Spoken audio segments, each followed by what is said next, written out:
Hello दोस्तों, नमस्कार। मैं अंकुश आपका स्वागत करता हूं आंसू A2 एकेडमी में। तो आज हम जेक द्वारा जारी टर्म 1 के मॉडल पेपर का सॉल्यूशन देखेंगे। तो आज हम लोग शुरू करते हैं 10th क्लास के गणित सेट 3 का सॉल्यूशन। तो आज का पहला प्रश्न है, 156 को अभाज्य गुणनखंडों के गुणनफल के रूप में लिखा जा सकता है। तो हम 156 को इस प्रकार से अभाज्य गुणनखंड के रूप में लिख सकते हैं। 156 में सबसे छोटी अभाज्य संख्या 2 से भाग लगाएंगे तो 78 प्राप्त होती है। उसके बाद फिर से हम अगर ये 2 भाग लगाते हैं तो 39 प्राप्त होगा। अब ये 2 से भाग नहीं लगेगी, इसके बाद हम 3 से भाग लगाते हैं तो 13 या 39 13 प्राप्त होगा। उसके बाद हम सीधा 13 से लगाएंगे, जो 13 अभाज्य संख्या है, तो यह 1 हो जाएगी। अब हम 156 को लिख सकते हैं 2 गुने 2 गुने 3 गुने 13, अर्थात 156 का अभाज्य गुणनखंड 2 गुने 2 गुने 3 गुने 13 होगा, जो ऑप्शन डी सही है। तो इस प्रश्न का सही आंसर ऑप्शन डी 2 गुने 3 गुने 13 होगा। अगला प्रश्न है, 96 तथा 404 का महत्तम समापवर्तक 4 दिया है। 96 तथा 404 का लघुत्तम समापवर्तक क्या होगा? तो हम लोग जानते हैं कि अगर 2 संख्या दिया हुआ है जिसे में a और b, तो a into B is equal to होता है एलसीएम इंटू HCF होता है। तो यहाँ पे a का वैल्यू 96 दिया हुआ है इंटू b का वैल्यू 404 दिया हुआ है, इज इक्वल टू एलसीएम हमें प्राप्त करना है। तो एलसीएम को एलसीएम ही रहने देते हैं, इंटू HCF का मान 4 दिया हुआ है। अगर इस इक्वेशन को हम अगर सॉल्व करें तो 404 को कटेगा 101 बार में। अब 101 और 96 को जब हम गुना करते हैं तो हमें 96 प्राप्त होता है। अर्थात इस प्रश्न का सही आंसर है ऑप्शन डी 96। अगला प्रश्न है, 12, 15 और 21 का एलसीएम क्या होगा? तो आइए हम 12, 15 और 21 का एलसीएम निकालते हैं। 12, 15 और 21 का एलसीएम, तो सबसे पहले हम इसे 3 से भाग लगाते हैं। तो 3 से 4 तिया 12, 5 तिया 15 और 7 तिया 21। अब किसी भी संख्या से ये नहीं लगेगा, तो हम इसको गुना करते हैं 3 गुने 4 गुने 5 गुने 7। ये तीनों को चारों को गुना करने के बाद हमें 420 प्राप्त होगा। तो इस प्रकार हम कह सकते हैं कि इस प्रश्न का सही आंसर ऑप्शन बी 420 होगा। अगला प्रश्न है, धनात्मक विषम पूर्णांक निम्न में से किस रूप में नहीं हो सकता है? तो धनात्मक विषम पूर्णांक निम्न में से 6q + 2 के रूप में नहीं हो सकता है, क्योंकि यह 1 जो है सो विषम संख्या है, 3 भी विषम संख्या है और 5 भी विषम संख्या है। 2 ही ऐसा संख्या जो सम संख्या है। तो 6q + 2 एक सम पूर्णांक है, बाकी सभी विषम पूर्णांक हैं। तो इस प्रकार इस प्रश्न का सही आंसर है ऑप्शन बी 6q + 2। अगला प्रश्न है, द्विघात बहुपद x² - 5x + 6 के शून्यक हैं। जब भी प्रश्न में शून्यक निकालने बोले तो हम इसका गुणनखंड कर देंगे x² - 5x + 6। तो इसको हम ये दोनों को गुना करते हैं और गुना करने के बाद हमें 6x² प्राप्त होता है। अब 6x² को ऐसा हम तोड़ेंगे कि जोड़ने पर या घटाने पर -5x प्राप्त हो और गुना करने पर +6² प्राप्त हो। तो हम 6 को -2x और -3x के रूप में तोड़ सकते हैं, जो गुना करने के बाद प्लस का 6² प्राप्त होगा और जब दोनों को जोड़ेंगे तो हमें प्राप्त होगा -5x। तो हम इसे तोड़ सकते हैं x² - 2x - 3x + 6 = 0। अब हम ये दोनों में से कॉमन निकालेंगे और यहाँ ये दोनों में से कॉमन निकालेंगे, तो यहाँ पे हमें कॉमन x दिख रहा है। अगर x कॉमन निकाल लें तो यहाँ पे x और यहाँ पे -2 बचेगा। फिर से यहाँ पे हमें 3 यहाँ पे और यहाँ पे भी 3 दिख रहा है, तो यहाँ से -3 को कॉमन निकाल लें तो यहाँ से बचेगा x और यहाँ माइनस, क्योंकि यहाँ पे माइनस माइनस प्लस होगा, इसलिए माइनस कॉमन निकालें तो यहाँ पे माइनस रखना होगा और माइनस का 2 इज इक्वल टू 0। फिर से हमें ये दोनों में टर्म में से कॉमन दिख रहा है x -2 का, तो x -2 अगर हम कॉमन ले लें तो यहाँ हमें प्राप्त होगा, बचेगा केवल x और माइनस का 3 इज इक्वल टू 0। अब हम इसे सेपरेट करते हैं, अर्थात एक बार इससे 0 और एक बार इसके बराबर 0 करते हैं तो हमें कुछ इस प्रकार से प्राप्त होगा, x -2 इज इक्वल टू 0 और x -3 इज इक्वल टू 0। तो यहाँ से x बराबर 2 प्राप्त होता है और यहाँ से x बराबर 3 प्राप्त होता है। अर्थात हम कह सकते हैं कि दिए गए समीकरण का 2 शून्यक 2 और 3 होंगे, यानी इस प्रश्न का सही आंसर है ऑप्शन सी 2 और 3। अगला प्रश्न है, यदि बहुपद x² plus ax minus b के शून्यक बराबर हो किंतु विपरीत हो तब a बराबर वाट।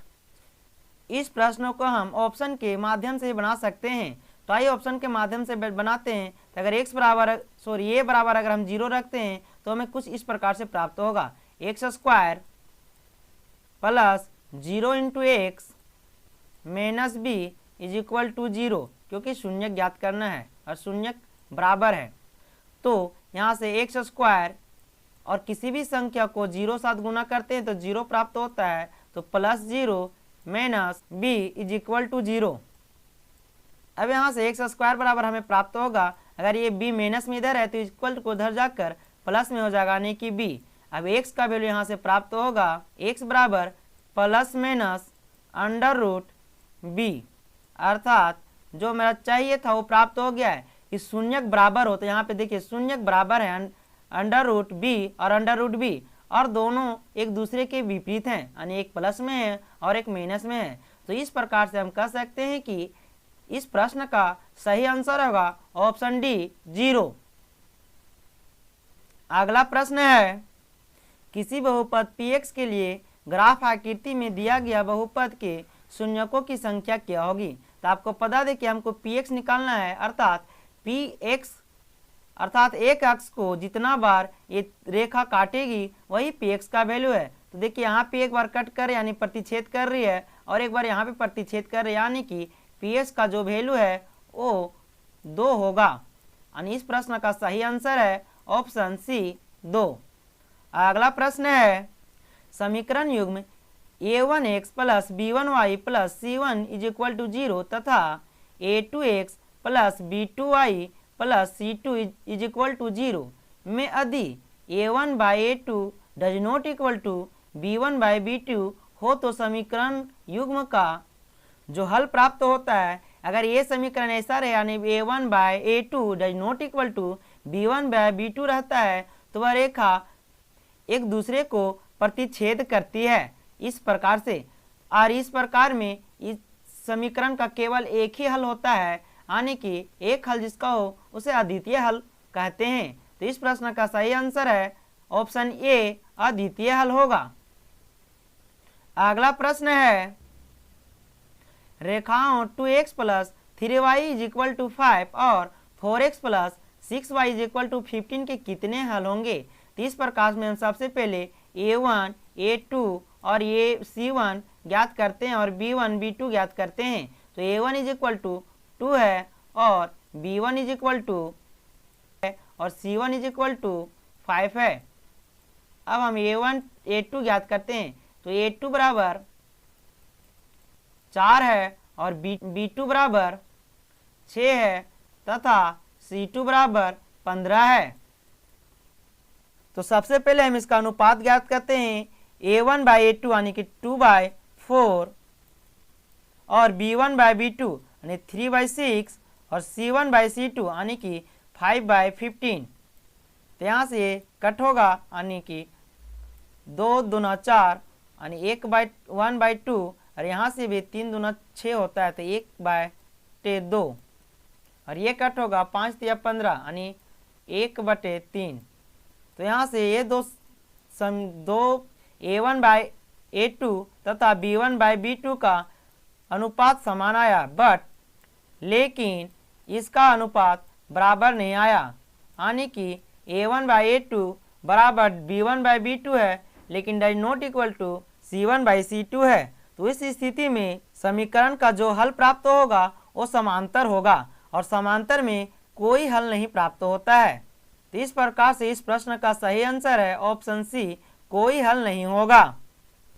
अगला प्रश्न है, यदि रेखिक समीकरण युग्म असंगत है तो उनके द्वारा निरूपित रेखाएं हमेशा समांतर होगी।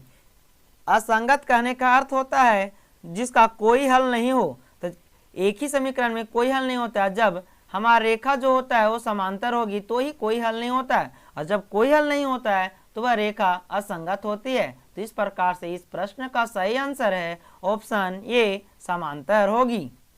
अगला प्रश्न है, समीकरण युग्म 5x - 3y = 8 और 3x + 2y = 1 का हल क्या होगा।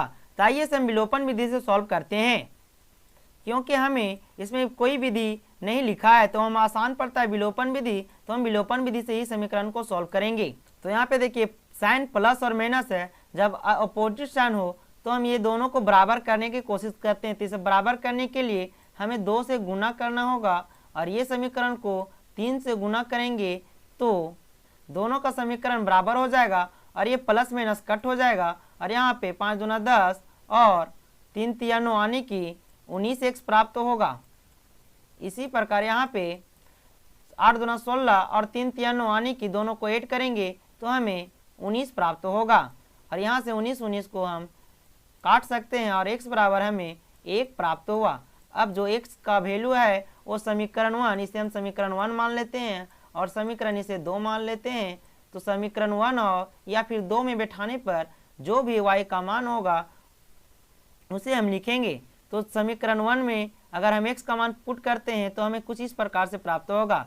5 × x के स्थान पर हमें 1 पुट करना है, -3y = 8। तो 5 को गुना करेंगे एक साथ तो 5 प्राप्त होगा, -3y = 8।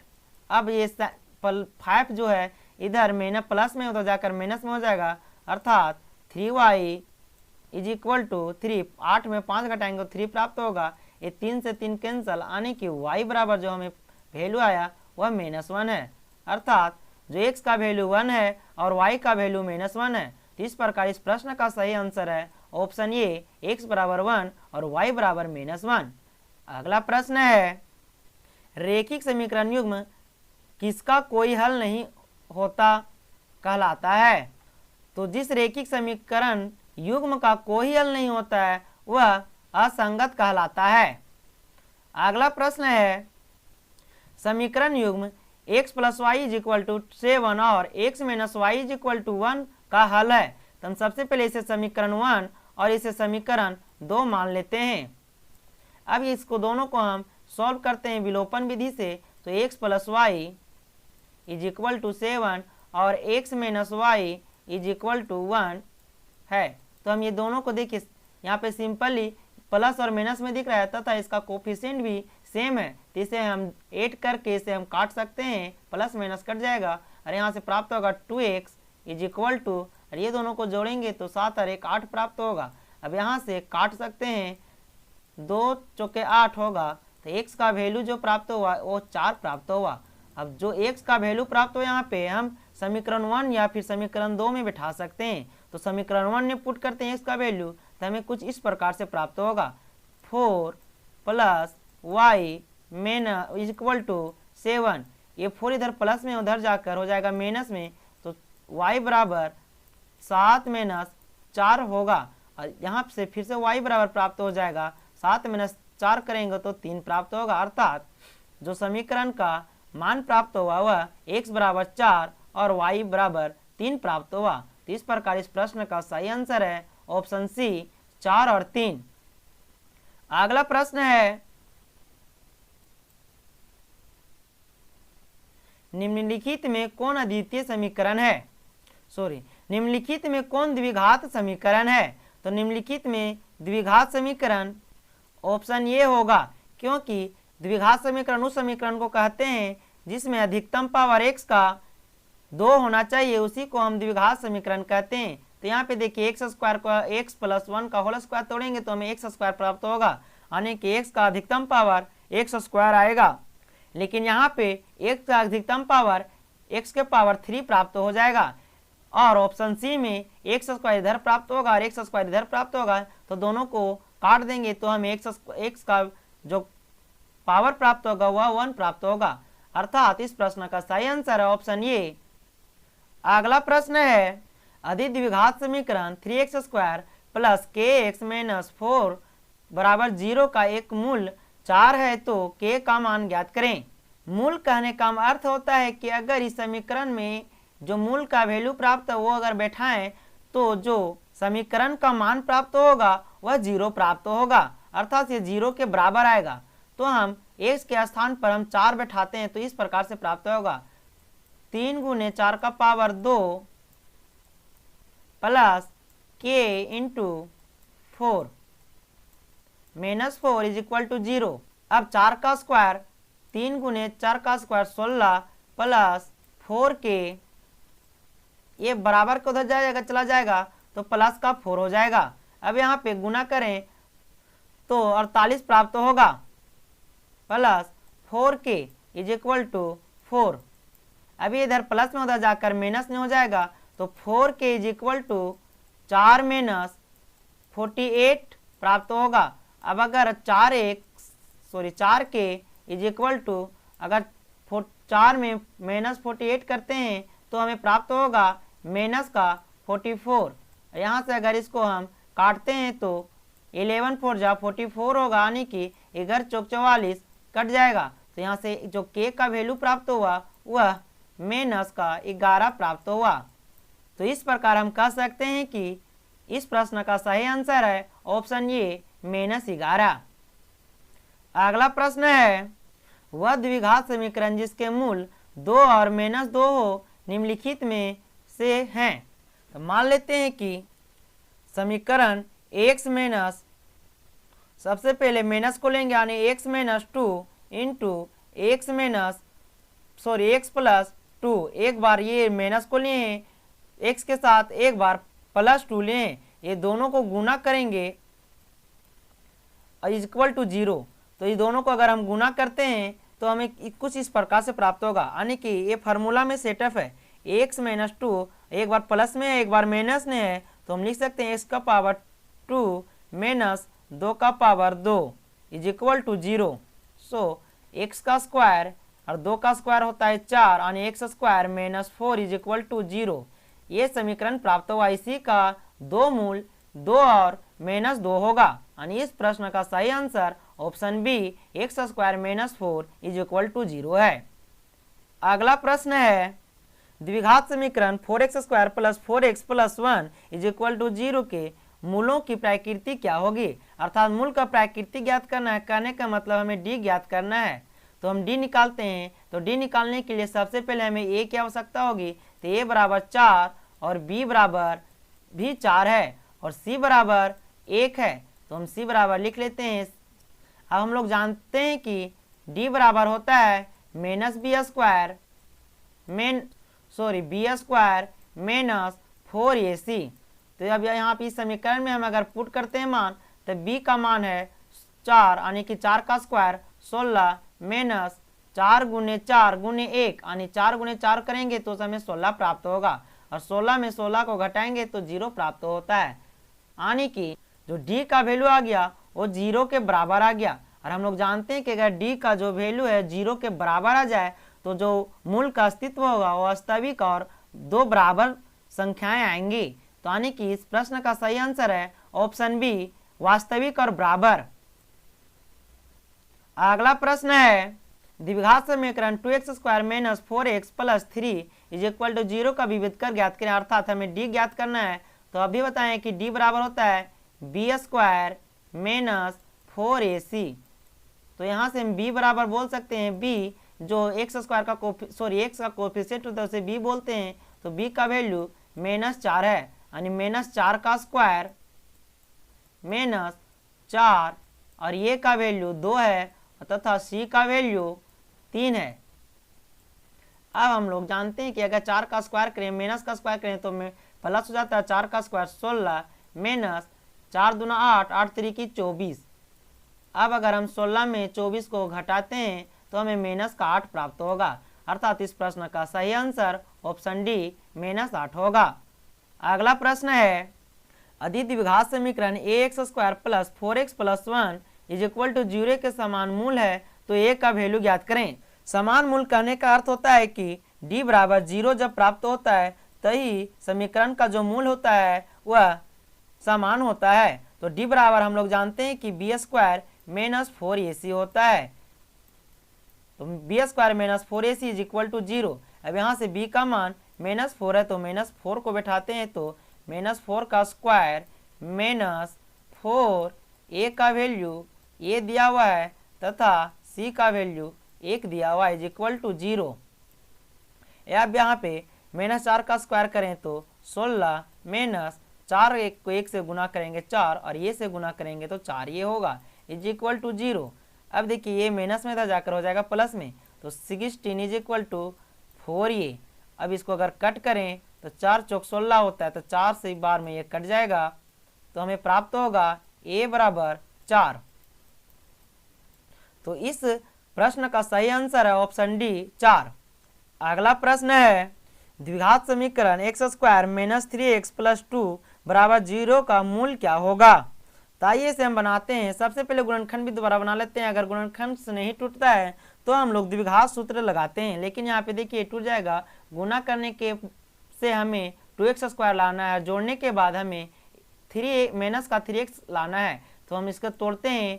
x² minus 2x minus x के रूप में से तोड़ें तो हमें प्राप्त हो जाएगा प्लस 2 इज इक्वल टू 0। अब ये दोनों टर्म में हमें x कॉमन दिख रहा है तो x कॉमन निकालते हैं तो x माइनस यहाँ पे 2 प्राप्त होगा और यहाँ पे -1 कॉमन निकालते हैं तो x माइनस 2 प्राप्त होगा। आपको यहाँ पे बता दें कि आपका गुणनखंड सही हुआ है कि नहीं हुआ है, तो यहाँ से हम पता लगा सकते हैं। अगर यहाँ पे भी ब्रैकेट में और यहाँ पे भी ब्रैकेट में दोनों का वैल्यू एक समान दिखे तो आपका गुणनखंड सही है, अन्यथा अगर असमान दिखे तो आपका जो गुणनखंड है वो गलत हो जाएगा। अब आइए आगे देखते हैं। तो यहाँ से भी x माइनस 2 और यहाँ पे भी x माइनस 2 यानी x माइनस 2 कॉमन निकल जाएगा, तो x माइनस 2 कॉमन निकल गया तो यहाँ से बचा x minus 1 is equal to 0। अब हम सेपरेट कर देते हैं, एक बार इतना बराबर 0 और एक बार इतना बराबर 0, यानी कि x minus 2 is equal to 0 तथा x minus 1 is equal to 0 करें तो हमें कुछ इस प्रकार से प्राप्त होगा। x का वैल्यू यहाँ से 2 प्राप्त हो जाएगा और यहाँ से x का वैल्यू 1 प्राप्त हो जाएगा। तो हम बोल सकते हैं कि x का वैल्यू 1 और दूसरा वैल्यू 2 प्राप्त होगा, यानी कि इस प्रश्न का सही आंसर है ऑप्शन डी 1 और 2।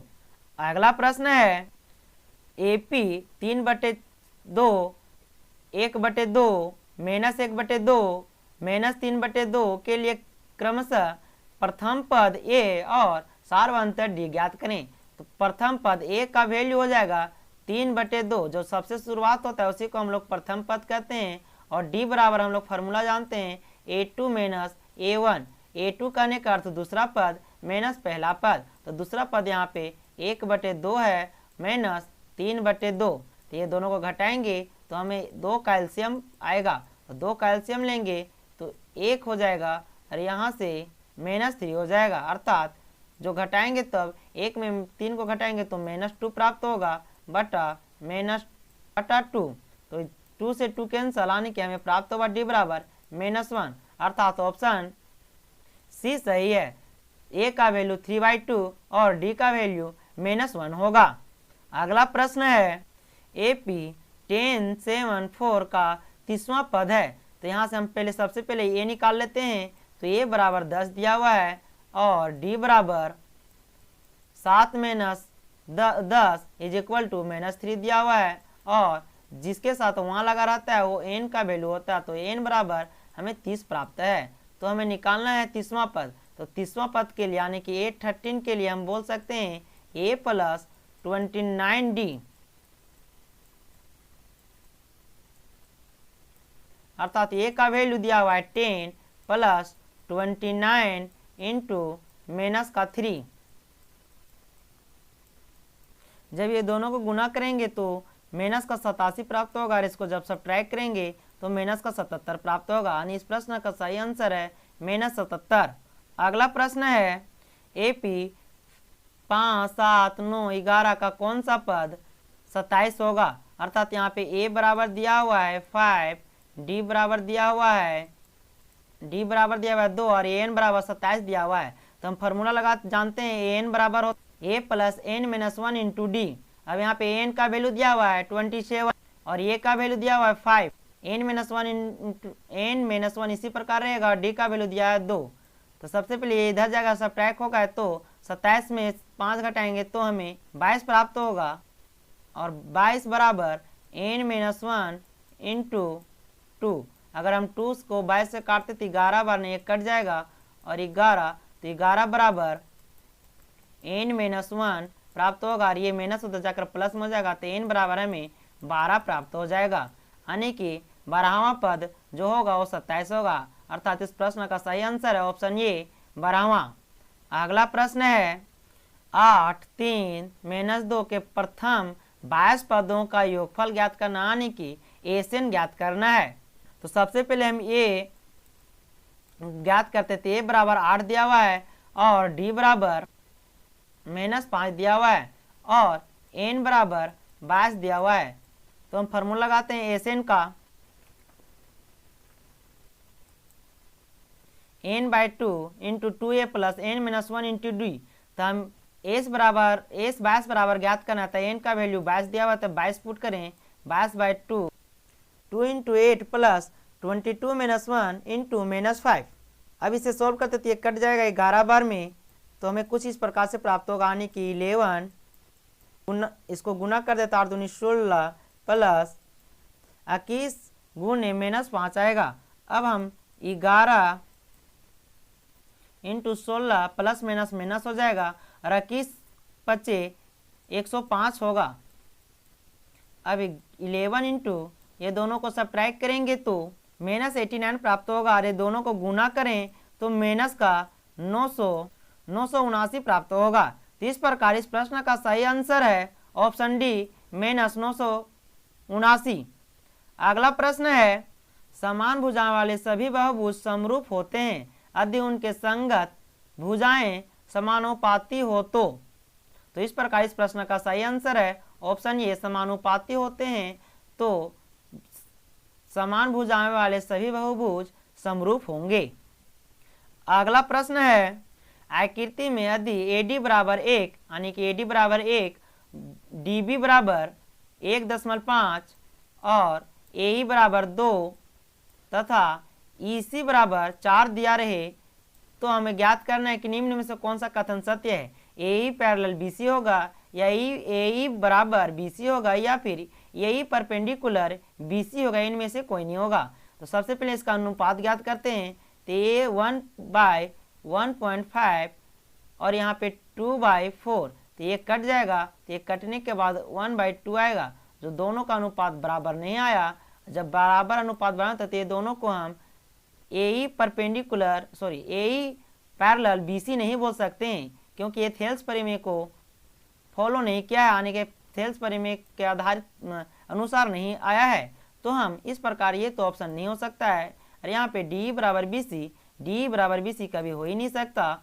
और इस परपेंडिकुलर फिगर के माध्यम से हम बता सकते हैं कि DE जो है ये BC पर परपेंडिकुलर नहीं है। तो इस प्रकार इस प्रश्न का सही आंसर है ऑप्शन डी इनमें से कोई नहीं। अगला प्रश्न है समरूप त्रिभुज की संगत भुजा समानुपाती होती है। तो इस प्रकार इस प्रश्न का सही आंसर है ऑप्शन बी समानुपाती। अगला प्रश्न है त्रिभुज ABC तथा त्रिभुज PQR के लिए कौन सा कथन सत्य है।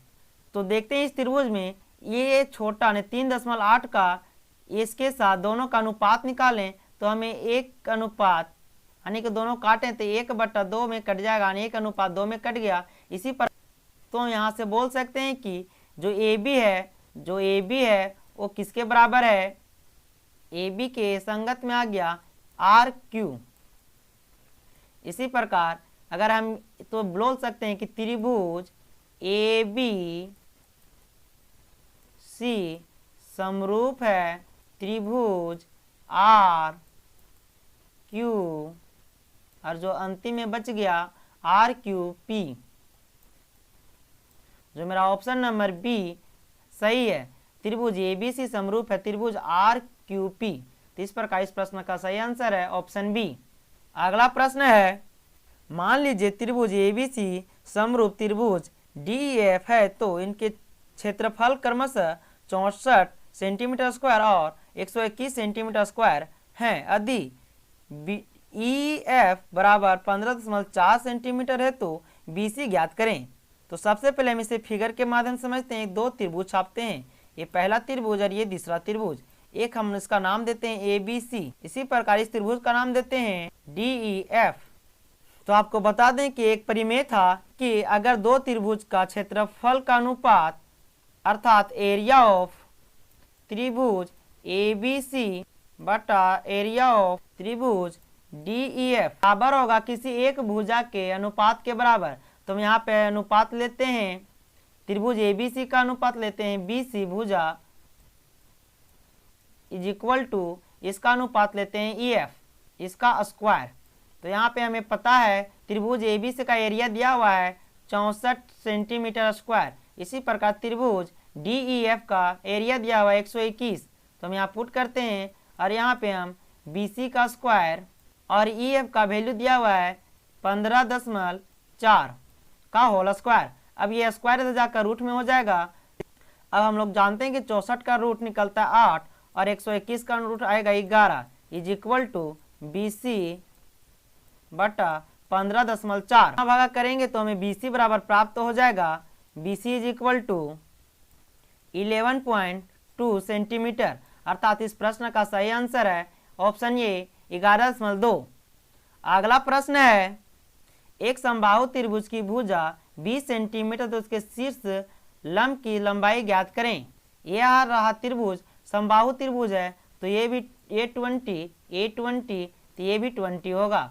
अर्थात और इस पर जो लंब है यानी कि शीर्ष लंब है, शीर्ष लंब इस भुजा को दो बराबर भागों में बांटती है, यानी कि ये पूरा 20 है। तो हम बोल सकते हैं कि यहाँ से लेकर यहाँ तक ये 10 होगा और यहाँ से लेकर यहाँ तक ये भी 10 होगा। अब ये 90 डिग्री का एंगल बनाता है, तो हम बोल सकते हैं कि इसका ये कर्ण हुआ, ये आधार हुआ और ये लंब हुआ। तो हम लोग को लंब ज्ञात करना आने की सीधा अंडर रूट कर्ण का स्क्वायर, कर्ण के वैल्यू 20 का स्क्वायर माइनस 10 का स्क्वायर यानी कि आधार का स्क्वायर। तो 20 का स्क्वायर हो जाएगा 200 माइनस 10 का स्क्वायर है 100, सॉरी 20 का स्क्वायर है 400 और 10 का स्क्वायर है 100। तो 400 में 100 घटाएंगे तो हमें 300 प्राप्त होगा का रूट। अब 300 को हम लिख सकते हैं 3 × 100 का रूट। तो यहाँ से 3 का तो वर्गमूल नहीं निकाल सकते यानी कि √3 हो जाएगा और 100 का वर्गमूल निकाल सकते हैं यानी कि 10 होगा। तो इस प्रकार इस प्रश्न का सही आंसर है 10√3 सेंटीमीटर यानी कि ऑप्शन ए। अगला प्रश्न है, त्रिभुज ए बी सी में ए बी बराबर 12 सेंटीमीटर, बी सी बराबर 13 सेंटीमीटर तथा बी सी बराबर 5 सेंटीमीटर है, तो एंगल बी का मान क्या होगा। तो सबसे पहले फिगर के माध्यम से इसे हम समझा देते हैं, ठीक है। तो ये हो जाएगा बी, ये इसको मान लेते हैं ए और इसको मान लेते हैं सी। जो सबसे बड़ा होगा यानी कि 13 जो है ए सी, वो ये हो जाएगा कर्ण, इसी कारण इसको ए और सी माने। तो ये 13 और किसी ए बी को 12, मानिए ए बी 12 है और बी सी 5 है।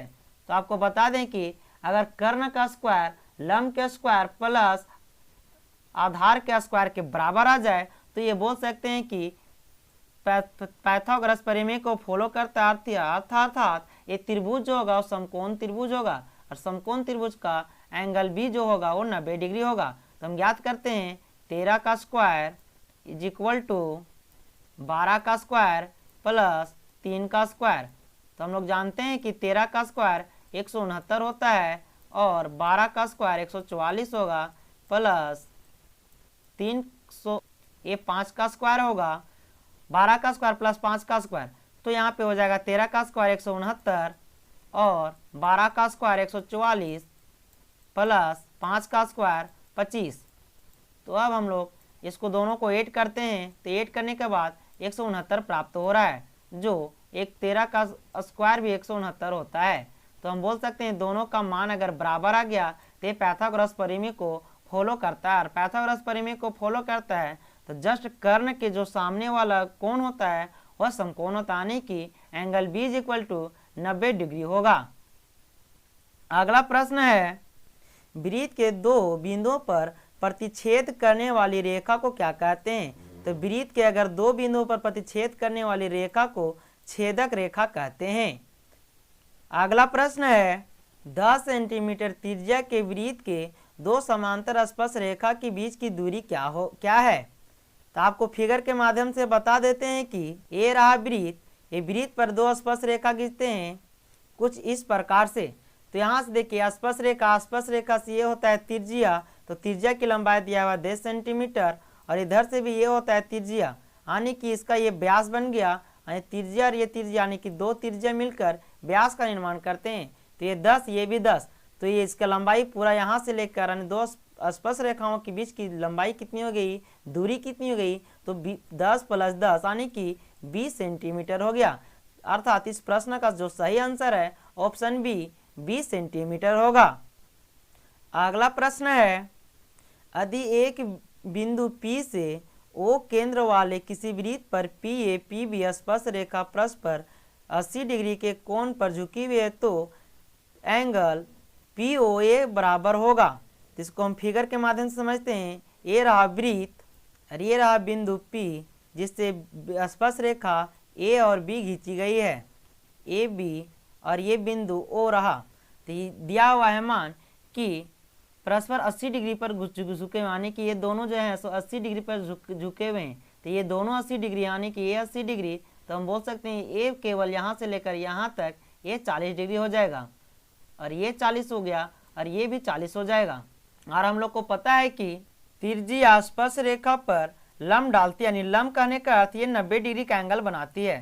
तो ये त्रिभुज का निर्माण किया, त्रिभुज के दो कोणों का मान दिया हुआ है, एक कोण 40 डिग्री या दूसरा कोण 90 डिग्री, तो हम तीसरा कोण ज्ञात कर सकते हैं। हम लोग जानते हैं कि त्रिभुज के तीनों कोणों का योगफल अर्थात angle P plus angle A plus angle POC बराबर 180 डिग्री। तो एंगल P का मान हम जानते हैं 40 डिग्री होगा प्लस A का मान 90 डिग्री तथा इसका मान निकालना है, जिसे हम x मान लेते हैं इज इक्वल टू 180।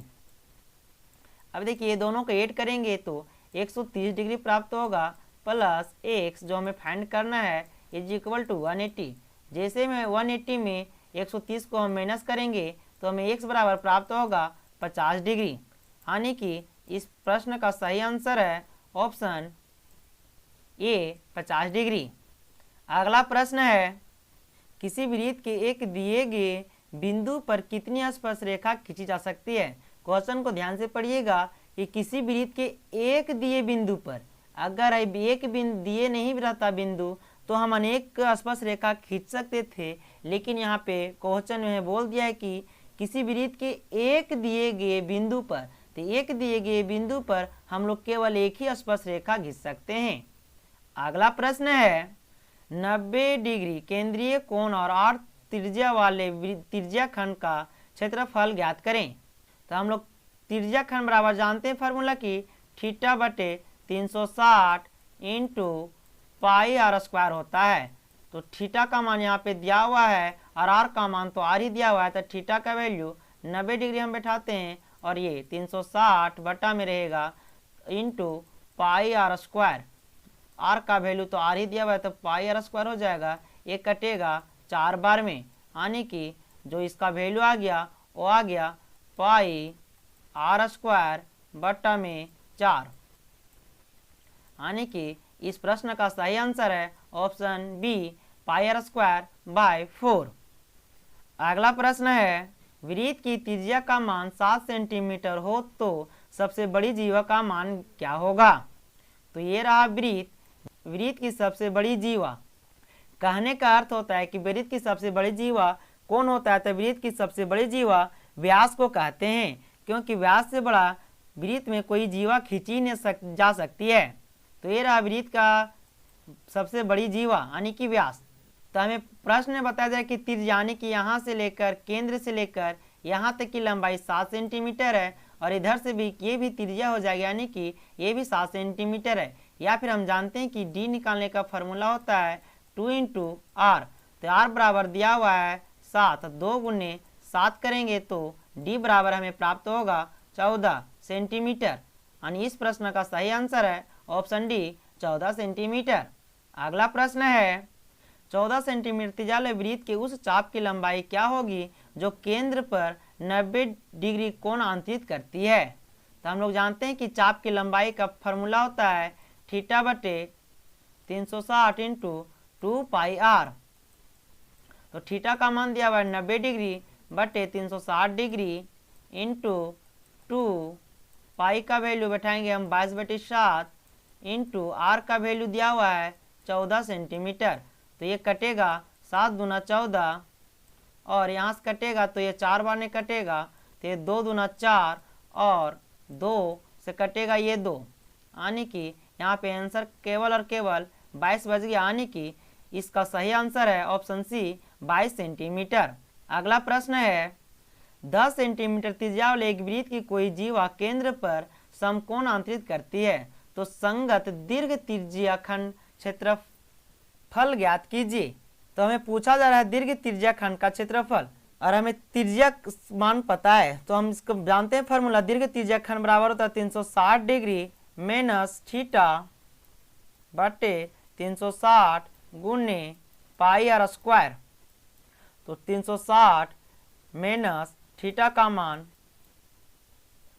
90 डिग्री दिया हुआ है तो 90 बैठाते हैं बाय 360 इंटू पाई का वैल्यू 3.14 बैठाना है तो 3.14 इंटू 10 इंटू 10। अब इसको 360 में अगर 90 घटाते हैं तो हमें प्राप्त होगा 270। तो 270 बटे 360 इंटू 3.14 इंटू 10 इंटू 10। अब इसको हम काटें तो 1 से 0 1 0 कैंसल, 9 तिया 27 और 9 चौक 36। इसको हम काटते हैं 2 से तो 2 दूना 4, 5 दूना 10, ये फिर 2 से कटेगा तो 5 दूना 10। अगर ऊपर वाले सभी को गुना करते हैं 3 गुने 3.14 गुने 5 गुने 5 तो हमें प्राप्त होगा 235.5 सेंटीमीटर स्क्वायर। अर्थात इस प्रश्न का सही आंसर है ऑप्शन ए 235.5 सेंटीमीटर स्क्वायर। याद रहे कभी क्षेत्रफल दिया रहे तो उसको हम सेंटीमीटर या मीटर स्क्वायर के रूप में ही लिखते हैं। अगला प्रश्न है एक घोड़ा एक वर्गाकार मैदान के कोने में 7 मीटर लंबी रस्सी से बांधा गया है, उस भाग का क्षेत्रफल क्या होगा जहां घोड़ा घास चर रहा है? तो ये रहा फिगर में लगभग मैदान जो वर्गाकार है। अब मान के चलिए खुट्टी यहाँ पे गाड़ा गया है और ये रहा रस्सी, रस्सी की लंबाई 7 मीटर दिया हुआ है तो लगभग इस प्रकार का ये गोलाकार के रूप में ये घोड़ा चरेगा, यानी कि ये आपको दिख रहा है कि ये चतुर्थांश का क्षेत्रफल पूछ रहा है, यानी कि ये जो बीच का क्षेत्रफल पूछ रहा है, सॉरी बीच का भाग दिख रहा है उसी का क्षेत्रफल पूछा जा रहा है। तो हम लोग जानते हैं कि चतुर्थांश का क्षेत्रफल होता है, यानी चतुर्थांश कहने का अर्थ होता है वृत्त के 4 भाग के एक भाग को। तो वृत्त का क्षेत्रफल को हम 4 से अगर डिवाइड कर दें तो चतुर्थांश का क्षेत्रफल निकाल जाएगा जो ये पूछा जा रहा है। तो हम लोग जानते हैं कि पाई का वैल्यू 22/7 इंटू आर का वैल्यू 7 इंटू 7 बटा में 4। तो करता उसको काटिए, 7 को 7 से कट जाएगा और ये 2 से कटेगा तो 11 बार नहीं कट जाएगा। अब गुना करिए तो गुना करने के बाद हमें प्राप्त होगा 77/2। अगर इसे हम डेसिमल में के रूप में कन्वर्ट करते हैं तो हमें 38.5 प्राप्त होगा। 38.5 मीटर स्क्वायर ये क्षेत्रफल प्राप्त होगा ये घोड़ा द्वारा चरे गए घास का। तो इस प्रकार इस प्रश्न का सही आंसर है ऑप्शन बी 38.5 मीटर स्क्वायर।